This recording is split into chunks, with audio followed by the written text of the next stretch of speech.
मैं आप सभी को प्रणाम करता हूं, आप सबका अभिनंदन और स्वागत करता हूं। आज 260 करोड़ रुपए की सौगात देने के लिए भिलाई की जनता को आए हैं माननीय मुख्यमंत्री जी। मैं भिलाई की जनता को बहुत बधाई और शुभकामनाएं देता हूं। इतनी बड़ी सौगात आज के अवसर पर माननीय मुख्यमंत्री जी आपको देने आए हैं। राज्य में जब से हमारी सरकार बनी है विष्णुदेव साय जी के नेतृत्व में, और आपने नगरीय प्रशासन विभाग की जवाबदारी मुझे दी, तब से नगरीय निकायों की दशा और दिशा को बदलने का काम आपके मार्गदर्शन में हो रहा है। 5 सालों में नगरीय निकायों की अव्यवस्था दुर्दशा हो गई थी।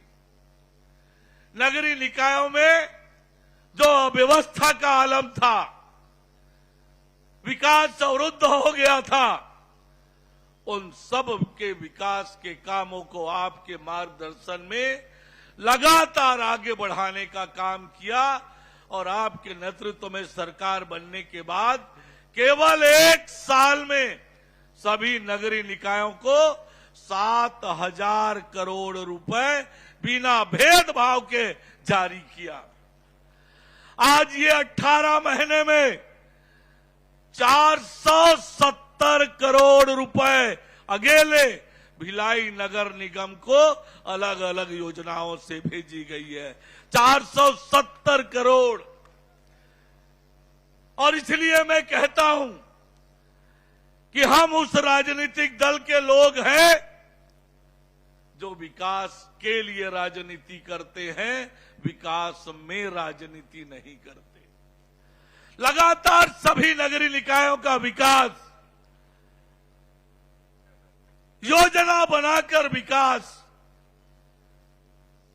कि हमारे शहर स्वच्छ बने, सुंदर बने, सुविधापूर्ण बने, इसके लिए पूरी योजना बनाकर हमारी सरकार काम कर रही है।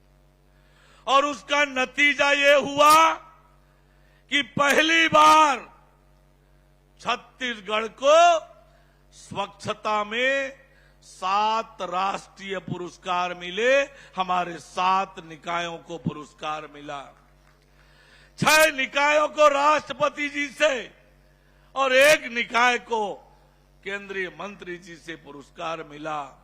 कितना काम हो रहा है, कैसे काम हो रहा है, कैसे हमारे शहर स्वच्छ और सुंदर बन रहे हैं, इसका उदाहरण मैं आपको बताता हूं कि 20,000 से कम जनसंख्या वाले शहरों में देश के सबसे स्वच्छ 100 शहरों में अकेले छत्तीसगढ़ के 58 शहर आए। 58 शहर, ये हमारी योजना का, हमारी रणनीति का हिस्सा है। मुख्यमंत्री माननीय विष्णुदेव साय जी के नेतृत्व में आज जिस प्रकार से नगरीय निकायों की दशा और दिशा बदली है, आज हमारे शहर तेज गति से विकास की दिशा में आगे बढ़ रहे हैं। हमने नगरोत्थान योजना बनाई है। शहर के जो बड़े काम हैं, नगर उत्थान योजना के माध्यम से हम राशि स्वीकृत कर रहे हैं। भिलाई नगर निगम को भी नगरोत्थान योजना से एक बड़ी राशि की स्वीकृति मिली है।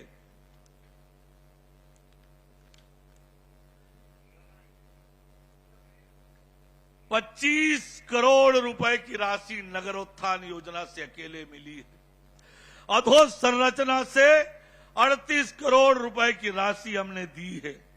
15वें वित्त के 67 करोड़ की राशि हमने दी है। ऐसे ही लगातार नालंदा परिसर के लिए 11 करोड़ रुपए दिया है। अमृत मिशन एसटीपी का निर्माण हो रहा है, उसके लिए 274 करोड़ रुपए की स्वीकृति है। अन्य विकास कामों के लिए 48 करोड़, इस प्रकार 470 करोड़ रुपए के कामों की स्वीकृति हमने पिछले 18 महीनों में भिलाई नगर निगम को दिया है। आज जब हमारे शहर तेज गति से विकास की दिशा में आगे बढ़ रहे हैं। हम शहरों को स्वच्छ, सुंदर और सुविधापूर्ण बनाने के लिए प्रतिबद्ध हैं। नगरों का सुव्यवस्थित विकास हो, इसके लिए हम सिटी डेवलपमेंट प्लान बना रहे हैं। शहरों का सुव्यवस्थित विकास सिटी डेवलपमेंट प्लान के माध्यम से हम कर रहे हैं। हमारे शहर स्वच्छ बने, सुंदर बने, सुविधापूर्ण बने, इसके लिए माननीय मुख्यमंत्री जी के मार्गदर्शन में लगातार काम हो रहा है। जो मांगे आई है, मैं आपको कह सकता हूं कि विष्णुदेव साय जी की सरकार है। काम तो कैसे कर रही है आपको पता है ना, देख लिया आपने। 470 करोड़ कैसे काम कर रही है भाई विष्णुदेव साय जी की सरकार। जोर से बोले कैसे काम कर रही है, जोर से बोले विकास कैसे हो रहा है, भिलाई कैसे आगे बढ़ रहा है, सड़क कैसे बन रहा है, पुल पुलिया कैसे बन रहा है, गरीबों को न्याय कैसे मिल रहा है। साए साए विकास हो रहा है। और माननीय मुख्यमंत्री जी, आज मैं भी आपसे आग्रह करूंगा कि भिलाई की जनता ने जो मांग रखी है, सबको पता है। कहावत है, कहावत वही है, जो मांगो उसी से, जो दे दे खुशी से। पहले तो मांगने का भाई कोई अर्थ नहीं था, मांगने पर भी नहीं मिलता था, वहां उल्टी नदियां बहती थी। यहां राज्य के खजाने का उपयोग राज्य की जनता के लिए हो रहा है। यही विष्णु का सुशासन है और यही हमारे सरकार का संकल्प है। और इसलिए भिलाई के विकास में पैसे की कोई कमी नहीं होगी। आपके विधायक जी लगातार मेहनत कर रहे हैं और उन्होंने विकास की गाथा विस्तार से बताई है। एक बार फिर साथियों, अभी आपने सुना हमारे प्रदेश के उप मुख्यमंत्री श्री अरुण साव जी के ओजपूर्ण भाषण को। हमें यहाँ पर उप मुख्यमंत्री अरुण साव जी ने बताया कि कैसे छत्तीसगढ़ प्रदेश में भारतीय जनता पार्टी की जो सरकार है वो महज 20 महीने में ही विकास के सभी आयामों को हासिल किया है और जनता को वे सारी सुविधा दी है जो सरकार ने चुनाव से पहले वादा किया था।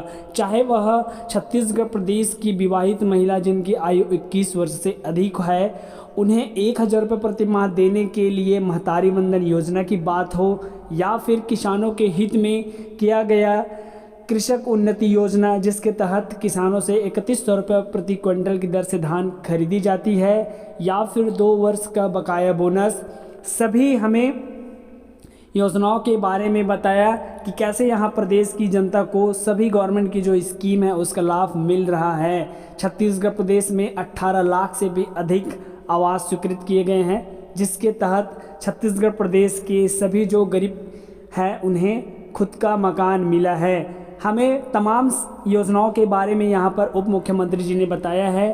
अब छत्तीसगढ़ प्रदेश के यशस्वी मुख्यमंत्री श्री विष्णुदेव साय हमें आगे और भी महत्वपूर्ण योजनाओं के बारे में बताएंगे कि कैसे छत्तीसगढ़ प्रदेश में सभी योजनाओं का संचालन हो रहा है।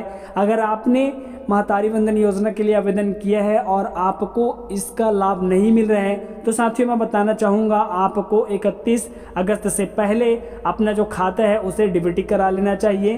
कई लोगों का जो पैसा है वह डीबीटी की वजह से रुका है, तो आपको डीबीटी कराना बहुत ज़रूरी है। अगर आपने आवेदन किया है और इसका लाभ आपको नहीं मिल रहा है तो आप तत्काल अपने नज़दीकी चॉइस सेंटर में जाके आपको जो है डीबीटी कराना होगा अपने खाते को, फिर उसके बाद आपको इसका लाभ मिलना स्टार्ट हो जाएगा। साथ ही हमें आगे मंत्री जी बताएंगे कि कैसे छत्तीसगढ़ प्रदेश की जो 70 लाख से भी अधिक महिलाएं हैं जो इस योजना के लिए आवेदन किए थे और उन्हें अब तक 18वीं किस्त मिल चुकी है और 1 सितंबर से लेकर 5 सितंबर तक फिर से 19वीं किस्त जारी कर दिया जाएगा। चलिए सुनते हैं हमारे प्रदेश के मुख्यमंत्री के भाषण को कि और कौन कौन सी योजनाओं के बारे में हमें बताएंगे। 70 करोड़ रुपया मात्र 1.5 साल में 20 महीने में भेजना बहुत बड़ी बात है। इसके लिए भी मैं आदरणीय हमारे डिप्टी सीएम साहब का बहुत आभार करता हूं।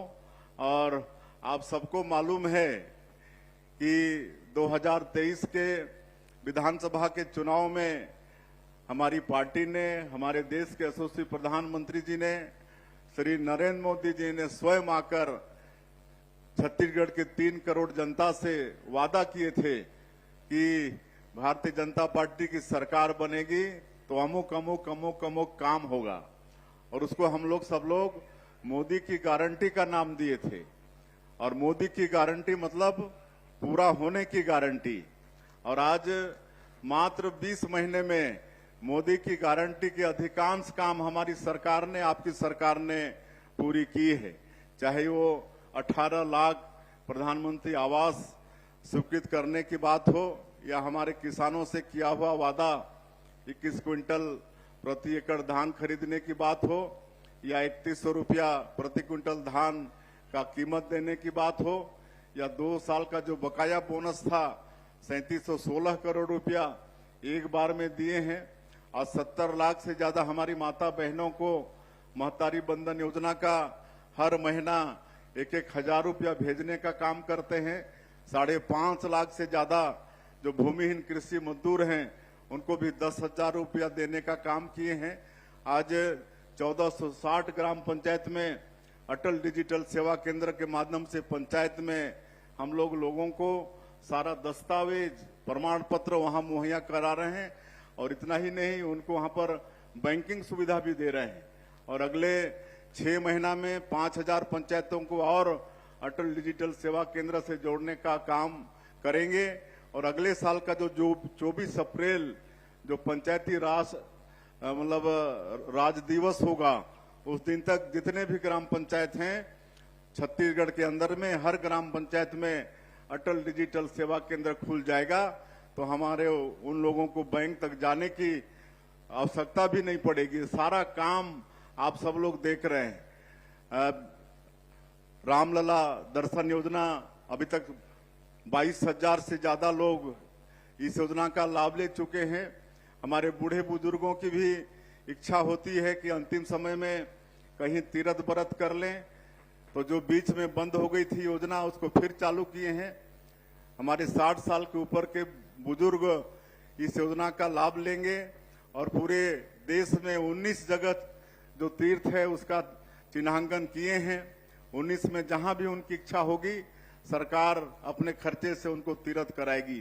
तो ये सारा विकास का काम छत्तीसगढ़ की सरकार, आप लोगों की सरकार कर रही है। और उसी तरह से पिछले नगरीय निकाय के चुनाव में हम लोगों ने अटल विश्वास पत्र जारी किया है।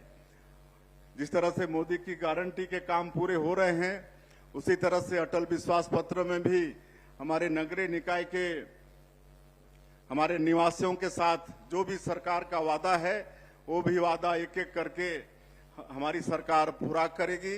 ये मैं मुख्यमंत्री के नाते आप सब लोगों को आश्वस्त करता हूं। और मैं कई जगहों में हमारे नगरीय प्रशासन मंत्री के साथ निगम क्षेत्रों में गया। अभी तक 7,000-8,000 करोड़ से ज्यादा पूरे नगरीय निकाय क्षेत्रों में विकास के लिए राशि जा चुके हैं। और नगरीय निकाय के चुनाव में भी हम लोगों को जनता का भरपूर आशीर्वाद मिला है और विश्वास उन्होंने किया है। तो उनके विश्वास में भी हमारी सरकार पूरा खरा उतरने का प्रयास करेगी। और आप सब लोग बहुत देरी से यहाँ पर हैं, और कोई काम में पानी गिर जाता है तो बड़ा शुभ होता है। आज ये तो आशीर्वाद नहीं, बहुत आशीर्वाद मिला है भगवान का। इतना तेज बारिश हुई है कि बहुत अच्छा आज का एक कार्यक्रम हुआ है। अभी बहुत सारे एक तो और मैं बताना चाहूंगा, अनेक काम हुए हैं। अभी हम लोग एक स्टेट कैपिटल रीजन का गठन किए हैं। स्टेट कैपिटल रीजन में हमारा रायपुर के साथ आपका भिलाई, दुर्ग, राजनांदगांव ये सब भी शामिल है। और इसको पूरा एक क्षेत्र मान के स्टेट कैपिटल रीजन का गठन किए हैं। और इसके विकास के लिए एक अलग से नीति बन रही है और इसके लिए प्राधिकरण का गठन भी हुआ है। और बहुत तेजी से इस स्टेट कैपिटल रीजन क्षेत्र का विकास के लिए हमारी सरकार आने वाले समय में काम करेगी और इसका भी लाभ आपके इस नगर निगम को मिलेगा। और माननीय हमारे नगरीय प्रशासन मंत्री नगरोत्थान योजना नगरीय निकाय क्षेत्रों के विकास के लिए लागू किया है, तो उसका भी लाभ और उसका भी पैसा आपके निगम क्षेत्र को मिलने लगा है। हम लोग कहीं भी विकास के क्षेत्र में कोई कोताही होने नहीं देंगे। जो भी जेन्युइन विकास का काम होगा वो सब काम सरकार अवश्य करेगी, ये मैं आप सब लोगों को आश्वस्त कर सकता हूं। और बहुत सारे काम हुए हैं, आप लोग देख रहे हैं कि हम लोग अपनी सरकार में अलग से गुड गवर्नेंस, सुशासन और अभिसरण विभाग का गठन किए हैं। बहुत कम प्रदेश में इस विभाग का गठन हुआ है, लेकिन सरकार बनते के साथ हम लोगों ने इसका गठन किया है। और आज जितने भी प्रदेश के अंदर में करप्शन के रास्ते थे, धीरे धीरे सबको बंद कर रहे हैं, सारा ऑनलाइन कर रहे हैं। पहले कोयला में घोटाला हुआ, उसको सारा ऑनलाइन कर दिए। आबकारी में घोटाला हुआ, उसमें फिर 10 वगैरह सब हटा दिए। आज रजिस्ट्री, जमीन का रजिस्ट्री है, उस क्षेत्र में भी 10 क्रांति लाए हैं। तो अब कोई फेक रजिस्ट्री भी नहीं होगी, रजिस्ट्री के साथ तत्काल नामांतरण भी होगा। कोई अगर पिता है अपने बेटे को अपना अचल संपत्ति हस्तांतरण करता है तो पहले भारी खर्चा होता था, अब मात्र 500 रुपये में वो काम होगा।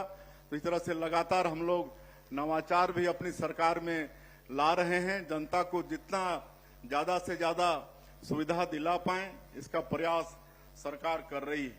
और बहुत सारे मांग आए हैं, हम आश्वस्त करते हैं सभी मांगों को करेंगे। लेकिन जैसा हमारे विधायक जी और हमारे सारे जो जनप्रतिनिधि हैं, उप नेता प्रतिपक्ष वगैरह हैं, सबने, पार्षदों ने ये जो नगर निगम के कार्यालय की मांग की है, जिसका माननीय डॉक्टर रमन सिंह जी, जिन्होंने 15 वर्षों तक छत्तीसगढ़ का चहुमुखी विकास किया, भूख को भी भगाए, तो 15 करोड़ उन्होंने स्वीकृति दी थी, लेकिन किसी कारणवश बन नहीं पाया। आज सभी लोगों की मांग है कि वो कार्यालय बनना चाहिए, कहे कि अगर नगर निगम को अच्छे से काम करना है तो एक अच्छा कार्यालय की तो बहुत आवश्यकता होगी। तो आज मैं नए कार्यालय के लिए 20 करोड़ रुपए की घोषणा करता हूं। और एक कृष्ण धाम भी है, तो उसके लिए 5 करोड़ की मांग है, लेकिन मैं उतना तो नहीं बोल रहा हूं, लेकिन अधिकतम जितना से जितना होगा, काहे कि धर्मस्व विभाग भी मेरे पास है, उसका हम बजट देख लेंगे और जितना अधिक से अधिक होगा उतना आपके कृष्ण धाम के निर्माण के लिए भी आप सब लोगों की मांग के अनुसार करेंगे। और मैं एक बार फिर हमारे डिप्टी सीएम साहब को धन्यवाद देना चाहेंगे कि वो बता रहे थे अपने उद्बोधन में कि इस समय स्वच्छता के क्षेत्र में अभूतपूर्व एक जगह हमारे छत्तीसगढ़ को मिला है। अभूतपूर्व, ऐसा कभी नहीं हुआ था छत्तीसगढ़ को। और इस बार 7 राष्ट्रीय पुरस्कार स्वच्छता के क्षेत्र में हमारे छत्तीसगढ़ को मिला है, जिसमें 6 पुरस्कार महामहिम राष्ट्रपति महोदया के हाथों में और एक केंद्रीय आवासन और शहरी विकास मंत्री हैं आदरणीय खट्टर जी, उनके हाथों में मिला है। और ये सब हमारे माननीय डिप्टी सीएम साहब का ही ये परिश्रम है कि आज उनके नेतृत्व में हमारे नगरीय निकाय स्वच्छता के क्षेत्र में बहुत अच्छा काम कर रहे हैं। तो उनको हम बधाई, धन्यवाद देना चाहेंगे। उनके पास पीडब्ल्यूडी भी है। पिछले 5 वर्षों में सड़कों में कहीं रखरखाव का भी काम नहीं हुआ, लेकिन आज सुशासन तिहार में हम बहुत जगह बाय रोड भी घूमे। आज पूरे प्रदेश में रोडों की भी अगर अच्छी मतलब स्थिति है तो उसके लिए भी हम पीडब्ल्यूडी मंत्री को धन्यवाद देना चाहेंगे। और जो हमारे प्रधानमंत्री जी का एक बहुत ही कल्याणकारी योजना था, नल द्वारा मतलब लोगों के घरों में पानी पहुंचाने का, शहरी क्षेत्रों में और ग्रामीण क्षेत्रों में भी, उसमें भी ऐसा बंदरबाट हुआ था कि अब उसके लिए घंटों चर्चा करने की आवश्यकता है, लेकिन उसको भी कहीं ना कहीं सुधार कर वो व्यवस्था को ठीक करने का काम हमारे डिप्टी सीएम साहब ने किया है। उसके लिए भी धन्यवाद करना चाहेंगे। और आप सब लोग आश्वस्त रहिए कि ऐसे डिप्टी सीएम और सरकार आप लोगों की रहते हुए सारे विकास के काम होंगे। मैंने फिर हम एक बार दोहराना चाहेंगे कि विकास के लिए संसाधन की कमी बिल्कुल हम लोग होने नहीं देंगे। और मैं आज इस अवसर पर हमारे भिलाई के इंजीनियर, प्लांट के और मजदूरों को धन्यवाद भी देने आए हैं कि जो देश का जो मतलब सबसे ऊंचा ब्रिज है चिनाब नदी में, वहां पर अगर कहीं का लोहा लगा है तो भिलाई स्टील प्लांट का लोहा लगा है। और इसके लिए मैं यहाँ के इंजीनियर्स, यहाँ के मजदूर, प्लांट वालों को सबको बहुत बहुत बधाई उनको हम देते हैं। कुछ महीने पहले माननीय प्रधानमंत्री जी ने उस ब्रिज का लोकार्पण किया है और एक बार फिर से आप सब लोगों का मैं हृदय से अभिनंदन करता हूं, स्वागत करता हूं और अपनी बात समाप्त करता हूं। जय हिंद, जय छत्तीसगढ़।